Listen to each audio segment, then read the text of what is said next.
যার স্বামী যেমন রোজগার সে সেমন খাবে। আজকে আমি খাচ্ছি বিরিয়ানি, খাসির মাংস, আর একজন খাচ্ছে আলু সিদ্ধ ভাত। সেই দেখে বলছে যে উমা, ও খাচ্ছে খাসির মাংস, আমি খেতে পারবো না, আমিও খাবো বিরিয়ানি। ঠিক আছে, তার জন্য কি করতে হবে, যে স্বামী যেমন রোজগার সে সেমনই খাবে। তুমি এখন সিদ্ধ খাও, পরে স্বামী আবার ভালো আনবে, ভালো খাবো। কিন্তু এমন করতে গেলে তো তোমরা তো প্রেম ভালোবাসা, তারপর তো উল্টো দিকে তোমাদের চলে যেতে হবে, তাই না? উল্টো দিকে চলে যেতে হবে। তাই বলছি বন্ধুরা, সৎ পথে খাবা, সৎ পথে থাকবা, কখনো তোমরা খারাপ পথে যাবে না। খারাপ পথে গেলেই কিন্তু তোমাদের মনটা হয়ে যাবে বিষ।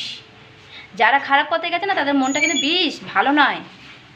ঠিক আছে, কে কে গেছে আমি কমেন্টে কিন্তু লিখে দেবো কারা কারা গেছে।